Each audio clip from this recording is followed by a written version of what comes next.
जंगलातून जायचं आणि तुम्हाला मला शोधण्यासाठी आलेला होता.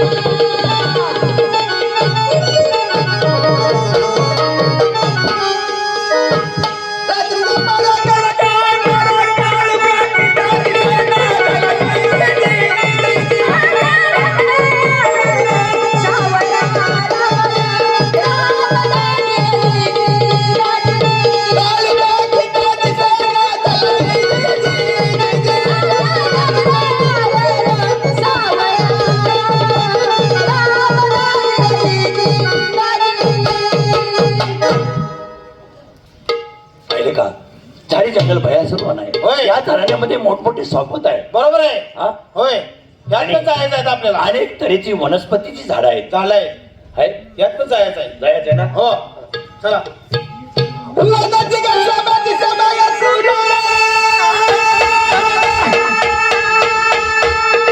झाडी जंगल भयासुर आहे. या घराण्यातून वनाची शोभा कशी दिसते बघा.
मोठमोठी सोबत आहेत या अरण्यामध्ये आणि या अरण्यातून आपण जायचं आहे.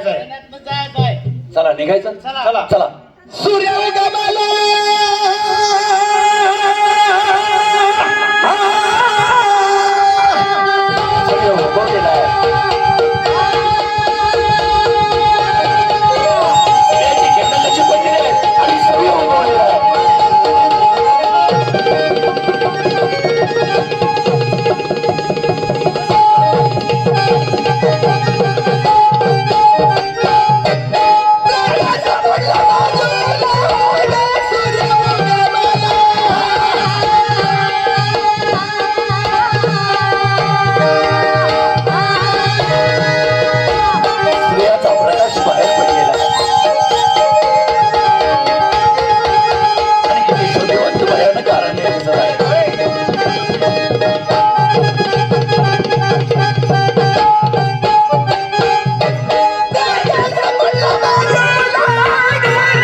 सूर्य उगवला प्रकाश पडला. राहू केतून कसा थैमान मातवलेला आहे आणि मला अचानक तुम्ही कुठे घेऊन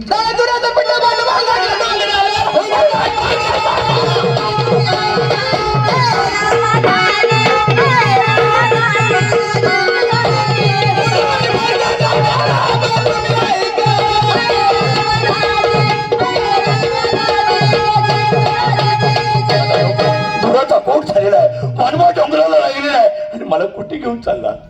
राजवाड्यात जायचा. इथंच मार्ग काढत जायचा. होय चला चल. बाळा इकडे इकडे इकडे. एक सांगतो, मुलं कशी असायची कशी? कशी असावी मी तुला सांगतो. आईचा पुत्र हो का गुंडा तर ते लोके लागे झेंडा आणि आईचा हो का पुत्र तर हजार पुरीचा गवळीचा हुंडा. पुत्र एकच असावा. एक कुणासारखे जन्माला यावेत. तुला सांगू, आमचे वरिष्ठ अधिकारी आहेत, कोण? इथंच आहेत, त्यांना बोलवतो, त्यांच्या तोंडून ऐक. कशी? मुलं कशी असावीत ती. विठ्ठल पंताची मुलं हा, कशी कशी होती होती? आणि ज्यांनी स्वराज्याची स्थापना केली ते छत्रपती शिवाजी राजे यांच्यासारखं रत्न जन्माला यावं. जन्माला यावं. दलितांची गरवाळी डॉक्टर बाबासाहेब आंबेडकर यांच्यासारखं रत्न जन्माला यावं. जिनं स्वतःचं मूल पाठीशी बांधलं आणि शत्रूची झुंज दिली तीच ती झाशीची राणी. त्या झाशीच्या राणीचं प्रीत वाक्य काय काय होतं? होतं? मर जाऊंगी लेकिन झाशी नाही. झाशीच्या राणीचं प्रेतवाक्य काय होतं? मर जाऊंगी लेकिन झाशी नहीं दूंगी. तसंच माझ्या जोडीदाराची दगडी. दगडी काय म्हणते? तिचं पण प्रेतवाक्य आहे. कसं होतं? मर जाऊंगी मर जाऊंगी लेकिन बेसन पीठ का तपेला नाही छोड़ेगा. पाण्यात नाही पडायचं हे विधी. कसे पुत्र जन्माला यायचे ते सांगा. ऐका. तुम्ही मला नक्कीच राजा करणार. राजा करतो. नक्कीच करणार ना राजा. नक्की काय हरकत नाही. म्हणजे तुम्ही मला राजा करण्यासाठी नेत आहे होय. पण कुठतरी फसवू नका म्हणजे झालं. हा? हा. अरे रेशमा.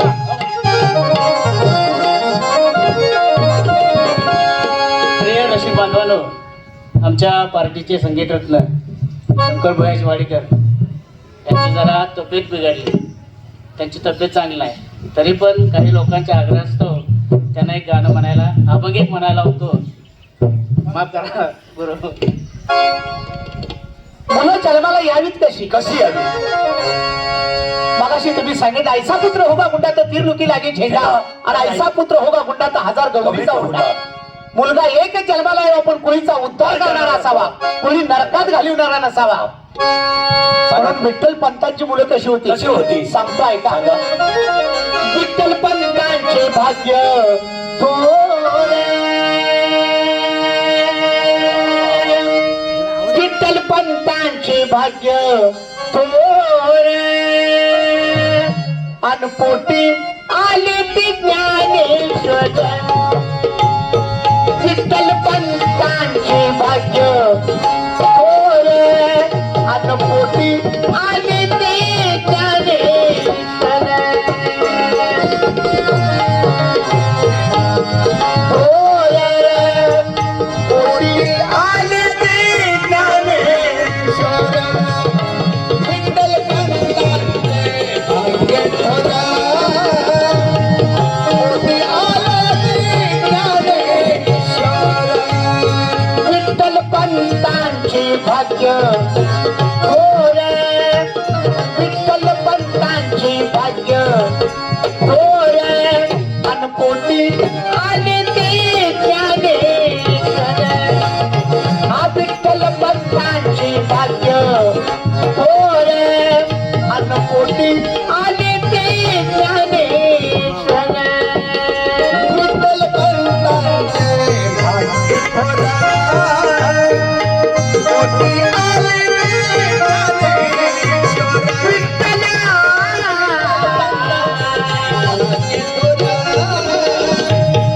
पोटी आले ते ज्ञानेश्वर. कोण प्रपंच कसा करतो बघा. कोण बंगला बांधायचा प्रपंच करतं, कोण घरदार बांधायचा प्रपंच करतं, कोण गाड्या घ्यायचा प्रपंच, कोण जमिनी घ्यायचा, कोण तर पैसे साठवायचा. पण विठ्ठल पंताने असा प्रपंच केला नाही. पाहुणा जर घरात आला तर पहिल्यांदा तुमची इस्टेटी विचारत नाही, तुम्हाला मुलं किती आहेत ही विचारतो. म्हणून विठ्ठल पंतांनी संसार कसा केला बघा.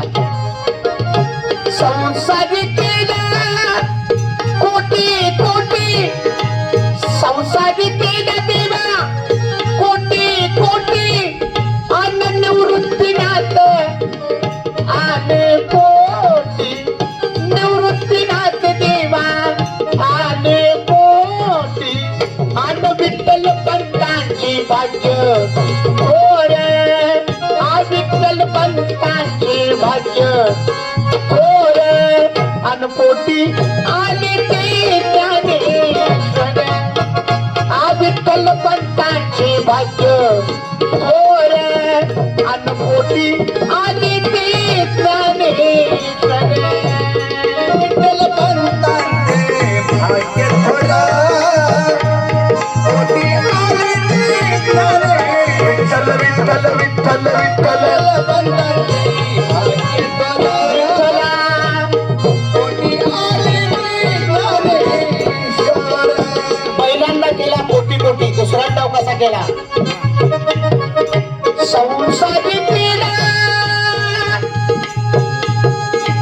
मोठा मोठा, संसारी केला देवा मोठा मोठा, अन पोटी आली देवा सोपान काका, पोटी आली विठ्ठला सोपान काका, अन विठ्ठल पंतांची भाग्य थोर, अन विठ्ठल पंतांची भाग्य थोर, अन पोटी आली ती ज्ञानेश्वर विठ्ठल पंतांची भाग्य थोर, अन पोटी आली ती ज्ञानेश्वर विठ्ठल पंतांची भाग्य थोर, पोटी आली ती ज्ञानेश्वर विठ्ठल विठ्ठल विठ्ठल पंतांची भाग्य थोर, पोटी आली ती ज्ञानेश्वर. दुसऱ्यांदा संसार कसा केला? संसारी केला देवा, संसारी केला देवा,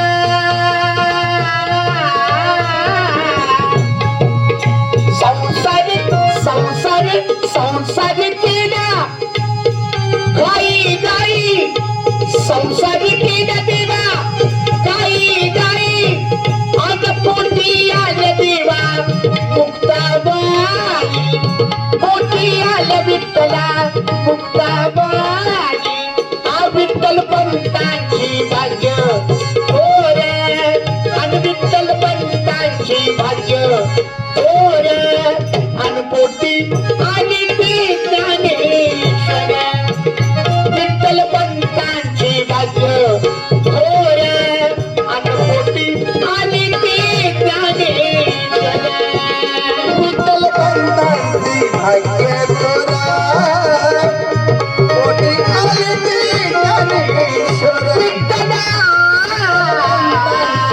भाग्य थोर,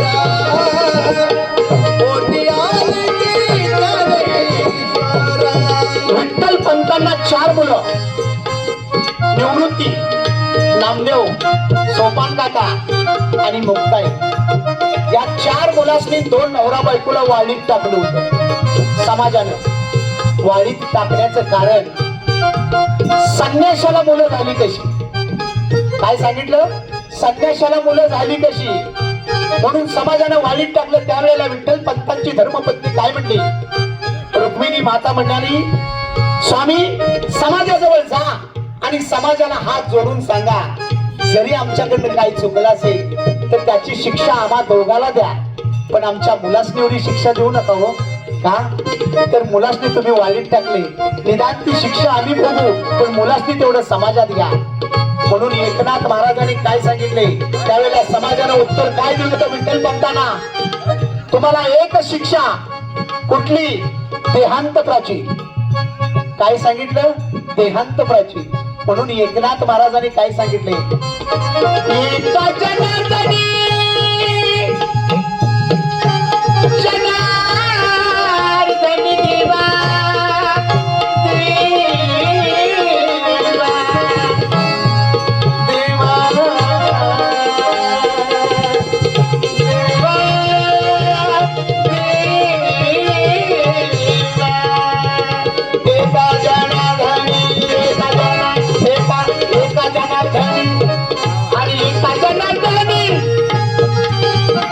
संसार केलाय कसा?